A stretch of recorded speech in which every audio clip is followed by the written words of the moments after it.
Hello everyone and welcome to The No Show. I'll be your host Nathan Orenstein and today I'll be reviewing Knock at the Cabin.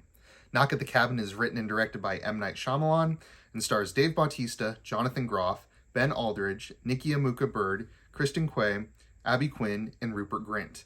M. Night Shyamalan wrote the screenplay based on a first draft by Steve Desmond and Michael Sherman, which was based on the novel The Cabin at the End of the World by Paul G. Tremblay. It concerns a family of three vacationing in a cabin in the woods who are approached and subsequently tied up by a group of four that claim they are there to stop the apocalypse. They tell the family that they must choose to sacrifice one of themselves or else all of humanity will die.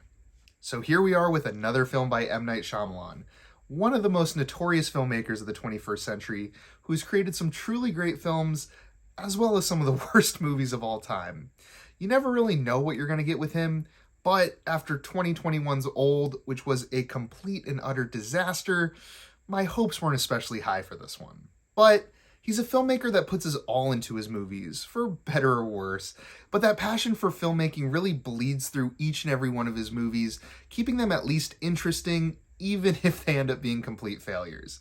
But let me say, Shyamalan has done anything but fail with Knock at the Cabin. For me, probably the biggest reason why this film works so well is just an overall sense of focus and attention to detail. From the way shots are composed to the specific emotions displayed in each performance, Knock at the Cabin comes together in a way that really adds to the tension of the scenario. Not only is the situation unwinnable, but it's unbelievable as well, and the skepticism and outright rejection from the family contrasts with the conviction of the doomsdayers in a way that feels mostly organic. I won't spoil anything at all, but the story becomes a lot less black and white as it moves forward, and as a viewer, you're really able to see the gears turning in each of these characters' heads. Like I mentioned earlier, it really feels like every character plays a specific role in the story, and each provides emotional depth that grounds this film firmly in reality.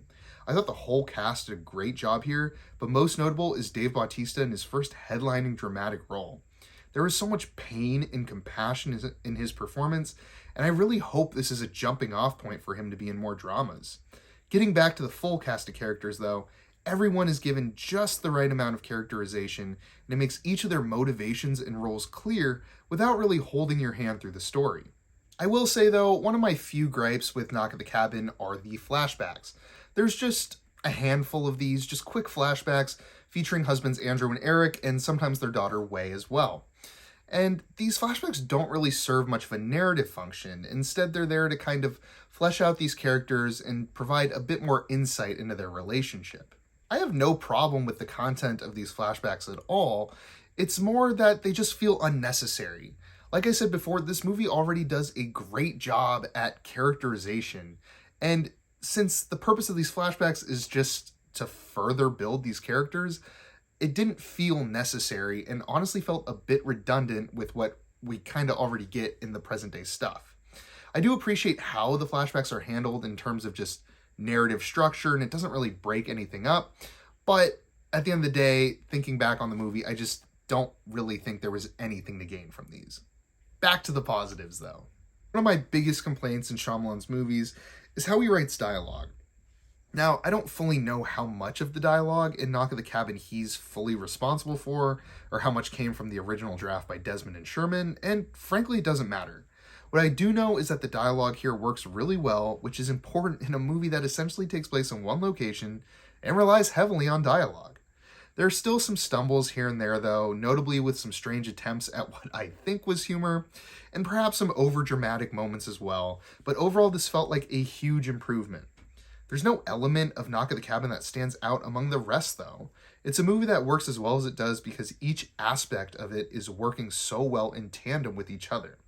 M. Night Shyamalan's direction is so crystal clear here, and his ability to bring it all together is fantastic.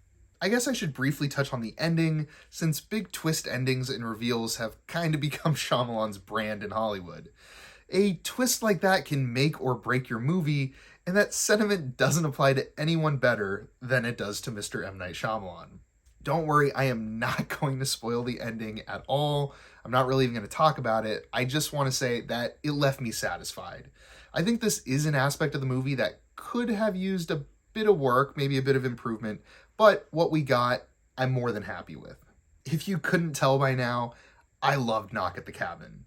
Sure, it has its flaws, but I found it incredibly interesting in its morals, its characters, its story, and its presentation. To me, this is the best Shyamalan movie in years, and there's even part of me that thinks this might be his best movie of all time. I'm not going to jump to that conclusion right away, but the fact that I'm even considering it should speak volumes. I highly recommend this one, even if you're still skeptical. I'm going to give Knock at the Cabin an 8 out of 10. If you enjoyed the review, then feel free to like and subscribe if you're new. And if you've seen Knock at the Cabin already, I'd love to hear your thoughts down in the comments below. I've been Nathan Orenstein with The No Show. Thanks for watching.